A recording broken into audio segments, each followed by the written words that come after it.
Hello everybody, we are at Region 1 in Edinburg, where it is the realignment that is taking place here. Carlos Robledo along with Mike Gonzalez, and it has been released, all the notes as far as where Weslaco ISD will be going in the next school year for the 2018-2019 school year and the 2019-2020 school year. So this will be happening for the next 2 years, and Weslaco ISD is moving on to 31-6A, where they'll be meeting up with the Edinburgh schools and also with Donna North to make a 7-team district. Mike, your reaction to that? Well, Carlos, I am a little surprised because a lot of us expected that the Weslaco schools would perhaps go with the PSGA schools, and there was even talk with the McAllen schools, which logically made some sense. But, you know, there was some talk about the Edinburgh schools maybe coming with us, but what surprised me is that it's going to be all the Edinburghs, then both Weslacos, and Donna North. So, yeah, I was a little surprised by it, so you know, we'll see what happens. Now, we did have a chance to talk to some of the coaches over there. We haven't had the reaction yet, but they did say that every time there's a realignment, Weslaco ISD always changes. They either move from 31-6A or 32-6A to 31-6A. They're always jumping around because they're right in the middle of the valley. Exactly, Carlos. When you're located in the mid-valley, like the Mercedes, Edcouch, and Weslacos, there's that chance that you're going to jump from 32-6A to 31-6A or even 30-6A. And that's the thing about the mid-valley is that, you know, for 2 years you'll play the San Benitos or Los Fresnos, the Brownsvilles, the Harlingen. But then when the new realignment comes, you never know which way you're going to go. And that's why both coaches, both Mike Burgett and Coach Salinas, both weren't sure which way they were going. They only speculated. And sure enough, you know, as everything unfolded, it was Edinburgh and Donna North playing Weslaco ISD. Yeah, so they'll play Donna North. They'll find out whether it's at home or away and all those types of logistics. But they're going to be playing Edinburgh High School, Edinburg Economedes, Edinburg North, Edinburg Vela, and then, of course, Weslaco and Weslaco East will playing against each other. So you kind of think maybe that's an advantage because Coach Salinas came from the Edinburgh School District, so he already he knows about the Edinburg Economedes, Edinburgh Vela, of course, that's where he came from, and Edinburgh Economedes as well. Yeah, He's familiar with those teams anyway. Exactly, Carlos. I agree with you with that. And the other thing, Carlos, is that we've always said that 32-6A is the meat grinder. And I think for this situation for Weslaco High, how they're rebuilding, there's a new philosophy coming in. Going west, I think playing the Edinburgh schools where maybe they're not as strong. And what I mean by that is that Los Fresnos, San Benito are one high school. Then you have Harlingen, who's there every single year, you know, contending for a district championship, and an upcoming Brownsville Hannah. You kind of go away from that. Now you're coming to the Edinburgh district where Edinburgh Vela is going to be the perennial favorite. And Coach Salinas is familiar with Edinburgh Vela, and he's familiar with the Edinburgh schools. And, well, there's Weslaco East. Right. Donna North is rebuilding, or they're trying to build their program. Correct. So I think this helps Weslaco High the most, where they can put in and they can build up that program where Coach Salinas wants it to be.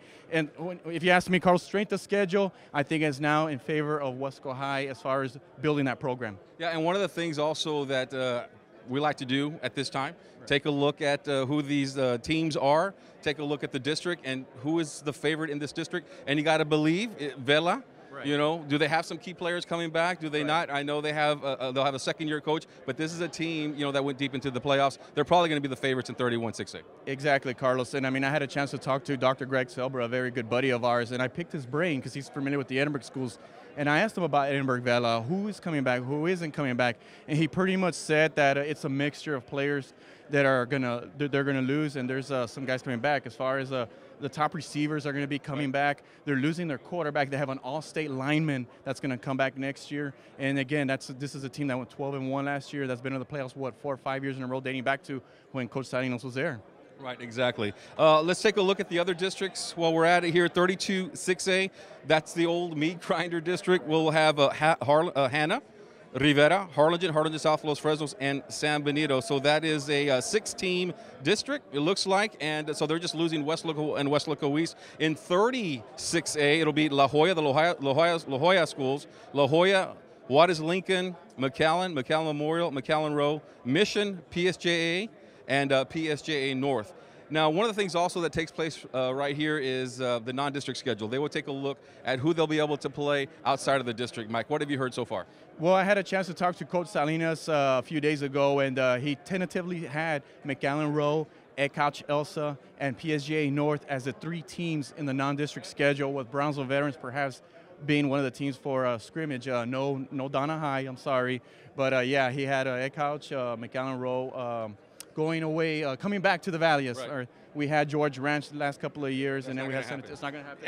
And you just kind of glossed over, sorry, no Donna.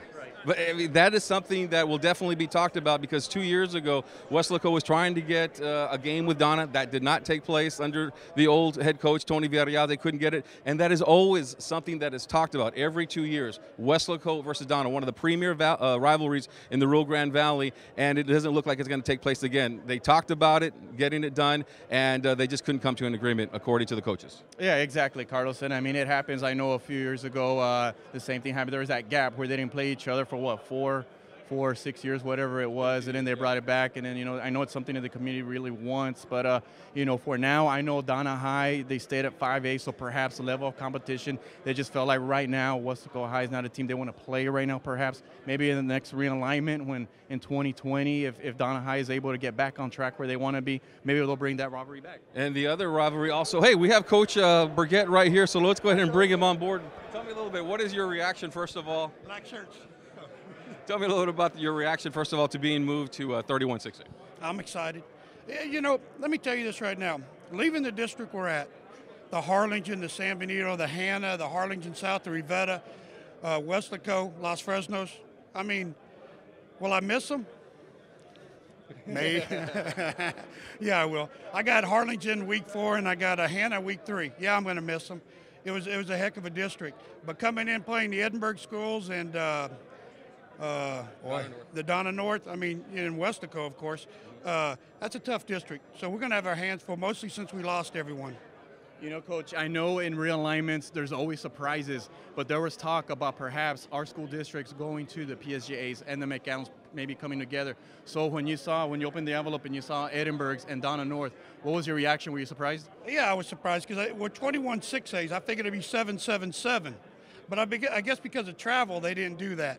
When you put 1 at 8 and 1 at 6, yeah, that shocked me a little bit.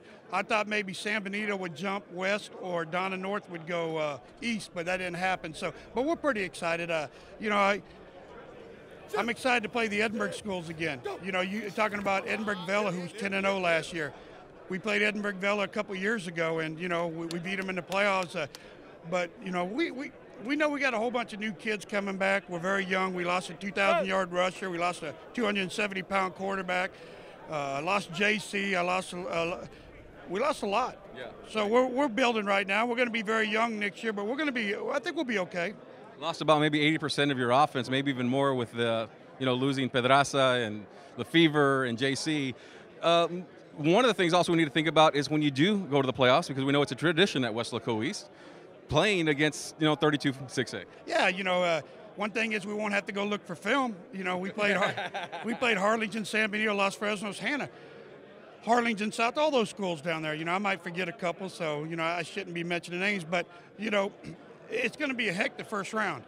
Where our old district, we went 3 deep, and I'm not saying they were easy opponents. Nobody's easy in football. I mean, I'd never guessed that. Philadelphia would be in the Super Bowl, mostly when they lost their quarterback. But they are facing the AFC, so the NFC's done. Coach, I agree with you there. Coach, if you could let our viewers know what takes place now that you all know what district you're in, you know who your opponents are going to be in district and non-district, how do y'all figure out who's home and who's away for the next 2 years? Well, we just met with the district, and we drew numbers. And we're playing Weslaco High at home. You got the home side. Week what? Week 9. Okay. Week 9. And, I got to tell you, Coach Salinas, he's going to do a great job there. I said that last year, and, I know the record didn't, but I seen the kids. I seen the kids compete hard. I seen great sportsmanship. I mean, he's a heck of a coach. They got a great coach. But now I'm on the non-district. I loaded up the non-district. I don't know how smart I am. But I have week 1 open. It was hard to get games. I had a few schools from the Valley back out from playing us that I was really disappointed in. But it is what it is. You got to go find games. Manny has to do it every year. San Benito has to do it every year. Los Fresnos. It's hard to find schools down here that, coaches sometimes look for games they think they can win.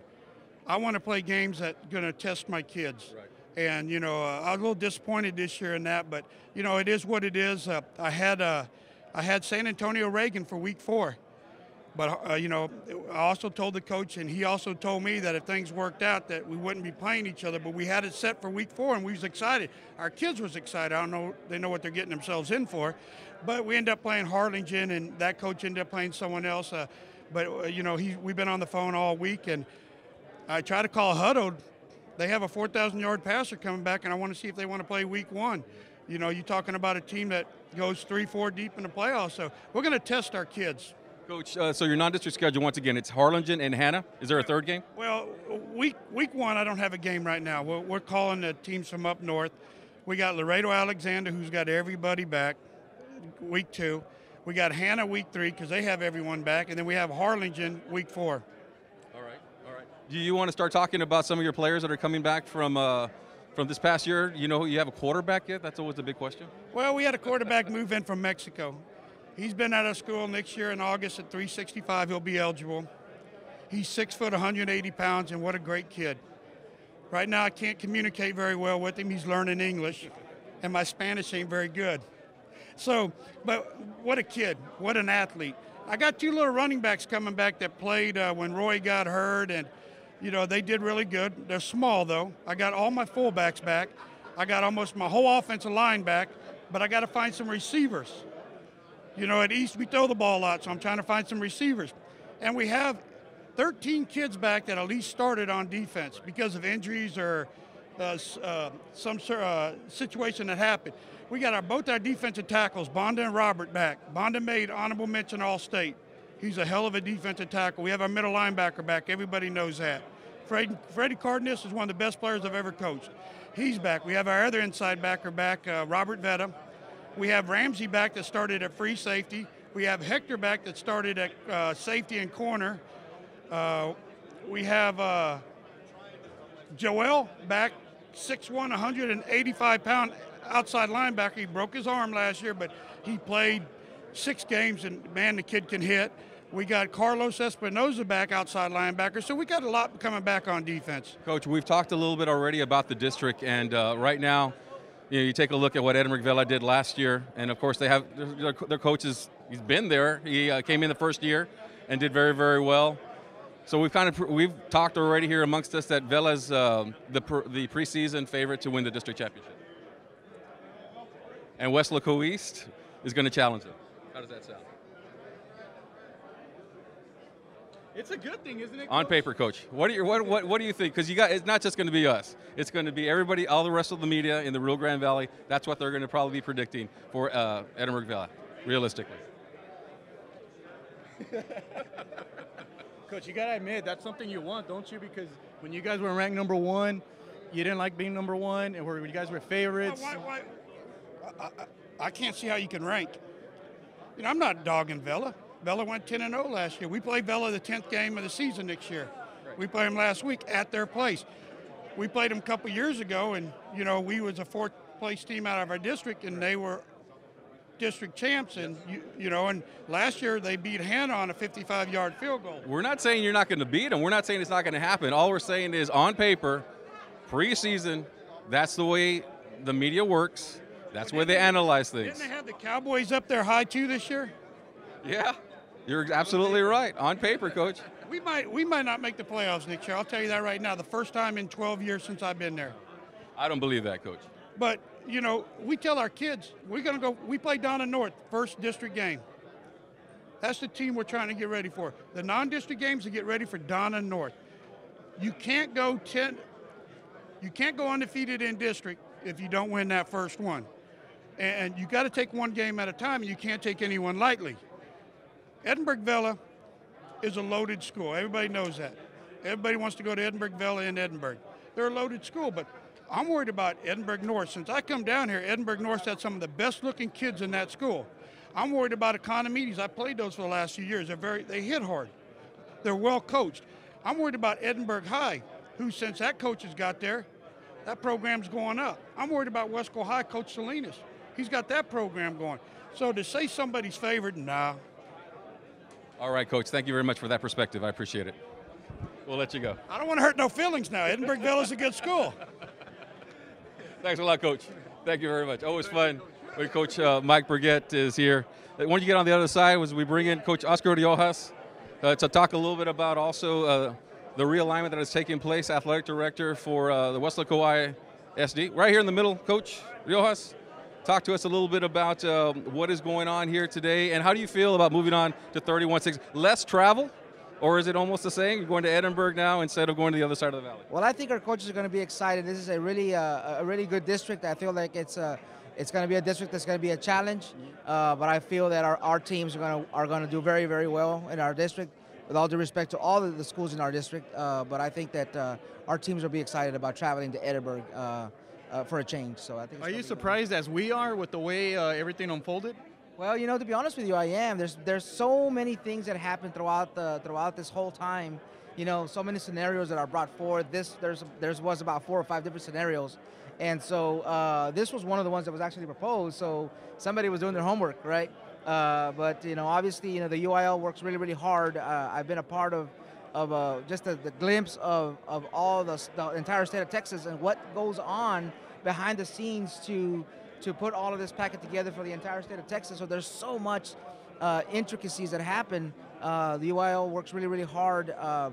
And like they say a lot to us, they say, you know, we're either going to upset a lot of people or we're going to make a lot of people happy. So I think if you see in this room, I think a lot of people are happy about our region and what was done here. One of the big questions that always comes up, Coach, every year, and you've been at Weslaco ISD for 10, 15 years, something like that, Weslaco versus Donna. That's always something that's going to come, and people are going to talk about how come Weslaco is not playing the Donna Redskins again for the next 2 years.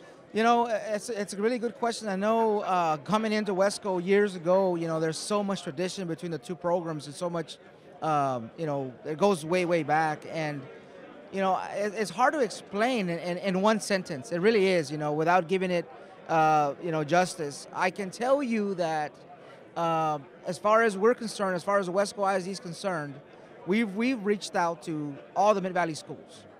It's really important to me as the athletic director and for our coaches. You know, luckily we're all on the same page.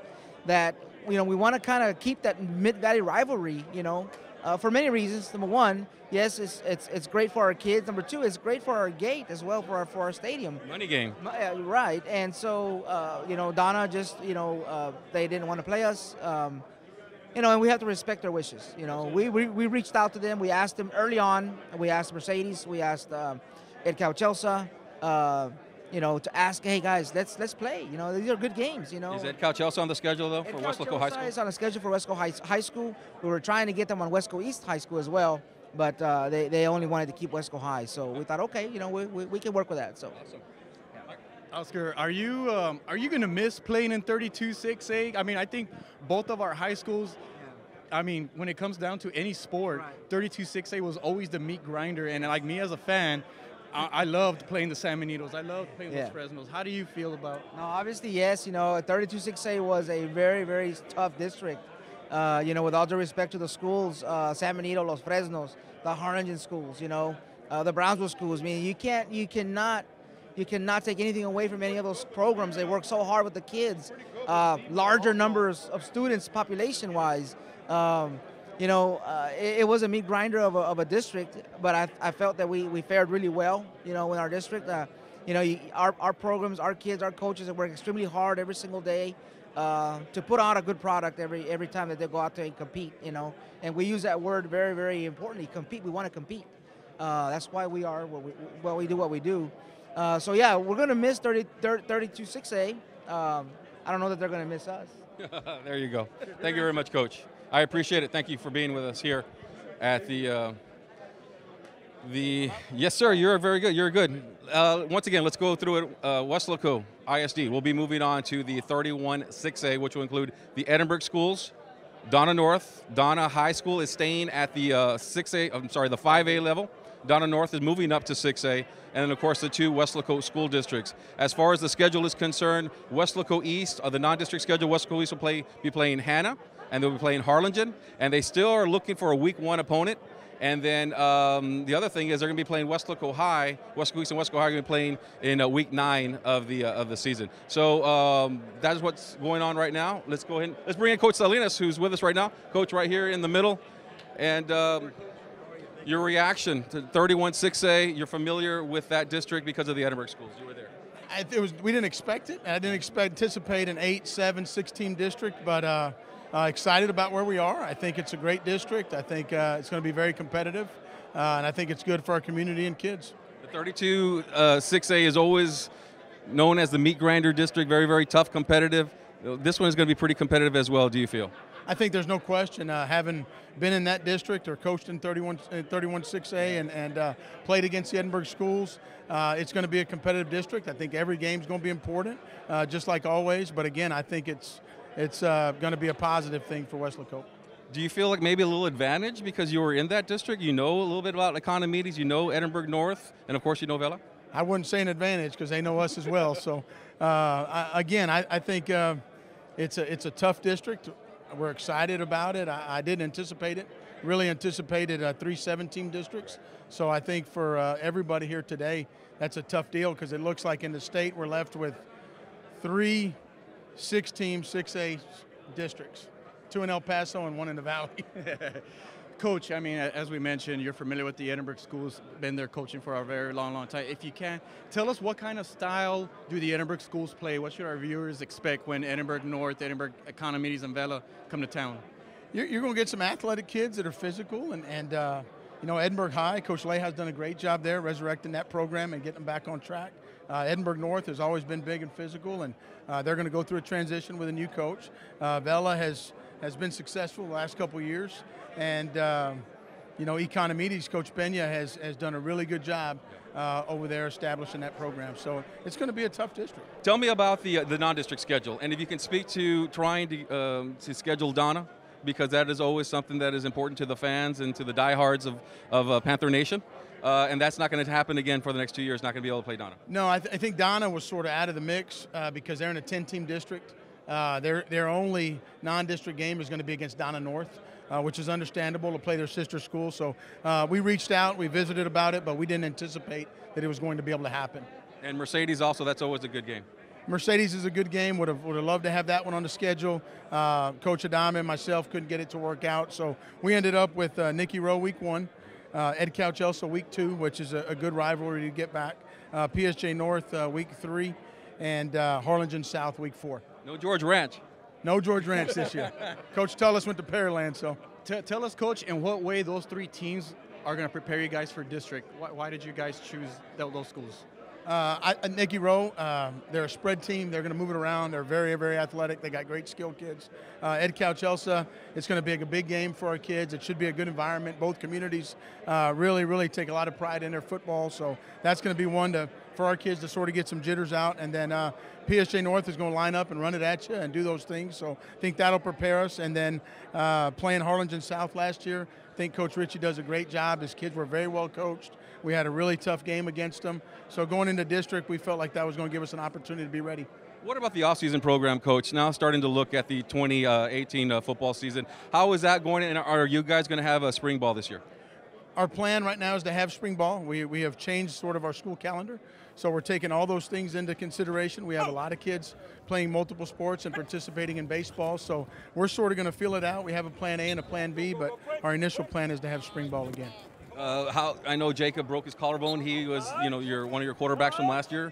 Presumed he's going to be the starter this coming his junior year. How does he look? How's his collarbone doing?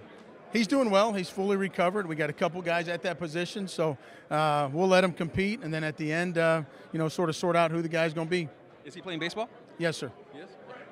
Coach, I mean, when you got hired at Weslaco High last spring, it was around March, so you guys were kind of behind a little bit. So tell me, how good does it feel that now you can have a full off season with your kids and be able to implement exactly what you guys want? We're trying to speed the process up. There has been progress. I talked to our kids early this morning, and just to see the development and the change, not only in their effort, but their attitudes, has been really positive for our coaches. And we're just going to continue to control the things that we can control and work as hard as possible every day and hope that we're prepared come August. All right, Coach. Thank you very much. I appreciate you. Thank you, Coach. Thanks for being here, and we look forward to the off-season and the upcoming season. One of the things we talked about, Jacob Cavazos. I think I just said his first name, Jacob Cavazos, but presumed, once again, I said, as a starting quarterback, he is, broke the collarbone. I think it's actually this side. Broke the collarbone, and now playing baseball. And you got to think he's going to be the starter coming up next year. But then they also have a couple of other. Kanab is coming back. Also Cavazos at the slot wide receiver as well. So a lot of these players already played that varsity season as sophomores. Those three that I mentioned are sophomores, be coming back for the junior year. So it looks good for Coach Salinas. I agree, Carlos. That's exactly why I asked him about the offseason, because now that he has one full season under his belt with the school, he's able to have a full offseason with these kids. And so now the expectations, the kids know exactly what is expected from him. And hopefully we'll have a healthy Jacob Cavazos. He also had a torn ACL in his freshman year playing freshman ball. So his body's a little banged up right now. But however, there's a lot of athletes at Weslaco High School, and now they're able to have that full off season, do the workouts they need to do. They're going to learn the spread offense a little bit more. I have a feeling the playbook's going to go a little bit more deeper next year. Absolutely, because Jaden Cavazos, we talked about him, the receiver, plays baseball. Right. Jacob Cavazos as well, your quarterback, playing baseball as well. Kanab, I'm not sure. He was one of the running backs. I'm not sure if he's playing. I saw him one time, I believe, on the basketball court. He might be playing basketball as well. So those are some of the top players for Coach Salinas, and there's a whole lot more. I know moms and dads that are watching, there's a whole lot more that are coming up through the program. Those are just the three that we can think of right now. All right, so once again, let's recap. Weslaco ISD moving on to 31-6A, a little bit of a surprise. They could have moved on. They could have stayed with the 32-6A, but according to the coaches, they always moving. Weslaco is right there in the Mid-Valley, so they'll be playing the Edinburg schools, which is Vela, Economedes, Edinburg North. Donna North moves up from 5A to 6A, and then the two Weslaco schools, Weslaco and Weslaco East. And Weslaco East will be playing Hannah, and they're playing Harlingen in their non-district schedule, and they're still looking for one more game. And Weslaco High School is playing PSJ North, McAllen Rowe, and I'm looking at you because I'm forgetting the other one. Let's see if I can remember top of my head. PSJ North, McAllen Rowe, Ed Cachosa. And Ed Cachosa is the third one that I was missing. I think he mentioned Harlingen South somewhere in between our conversation. I know there was talk about possibly them coming in if certain things work out, so keep an eye on that. Absolutely. Now, always the big question is, are they playing Donna? For Panther Nation, for the diehards at Weslaco that are always looking forward to that game, they have been able to play it for the past couple of years. No Donna. Didn't take place. Donna and Weslaco High School couldn't come to an agreement. Reportedly, Donna is only going to be able to play one district game, and they're going to have to play against Donna North. Yeah, and again, that's something that both communities, I'm sure, really, really want. And as I mentioned earlier, I think Donna High, they're trying to rebuild that program. After the split high school, Donna North actually has more in population. That's why they're bumping up to 6A. Donna High, has to start from scratch, I think. And then Weslaco High, they have more opportunities to play non-district games. And as Coach Salinas mentioned, they only have Donna North in their non-district schedule, which is our intra-city rivalry there. So that's a big reason. So hopefully in 2 years, they can come into some resolution and get it back together.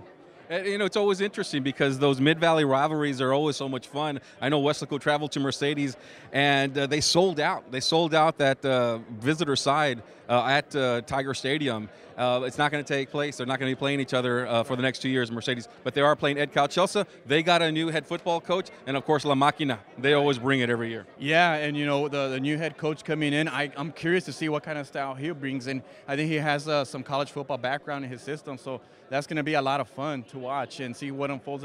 It's a new era at Ed Cachosa, so it's going to be interesting. All right, well, this is fun. I mean, this is a great atmosphere. All the football coaches are here. We get to talk a little bit of football during the off season. So this was fun, Mike. Yeah, Super Bowl coming up, and here we are at the realignment. This was my first time, Carlos, being here in person.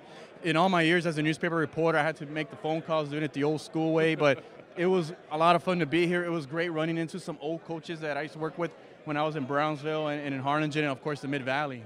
All right, thank you very much, Mike Gonzalez. I'd like to also thank Coach Mike Burgett from Weslaco East, Coach Michael Salinas from Weslaco High School, and Athletic Director for WISD, Oscar Riojas. I'm Carlos Robledo. We'll see you guys next time on KWest.